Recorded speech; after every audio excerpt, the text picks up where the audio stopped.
L'ENT de circonscription, effectivement, on l'a créé avec la société ITOP il y a 2 ans. Il y a 2 ans, le recteur de l'Académie de Nice nous a demandé de développer des ENT premier degré. Les collèges étant tous sur un ENT ITOP, on nous a demandé d'être en cohérence avec les collèges. Donc nous avons pris la structure ITOP. Et à partir de là, nous avons développé une structure, on va dire, supra-établissement, qui est la structure circonscription. Que chaque école a son ENT d'école et la circonscription couvre ces ENT. Et cette structure, on la développe au fur et à mesure, on fait des aménagements, on demande à ITOP de nous développer certains domaines disciplinaires ou autres pour qu'on puisse travailler dans des groupes de partage.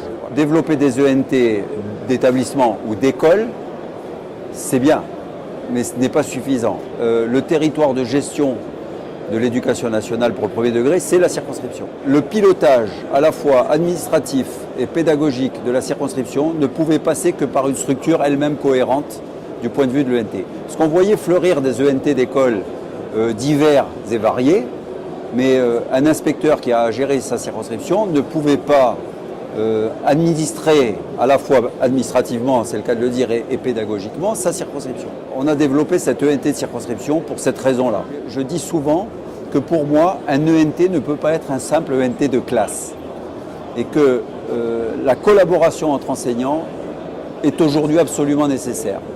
D'abord pour avoir moins de travail, ne pas refaire tout le temps la même chose et surtout profiter de la richesse des autres. Et je crois que là, c'est une grande réussite. Je crois que cette ENT permet des entrées verticales et des entrées horizontales. C'est ça qui est intéressant, c'est qu'à la fois on peut proposer des choses, mais à la fois on peut aussi avoir cet espace de liberté, de créativité et d'échange qui est absolument important pour le monde enseignant d'aujourd'hui.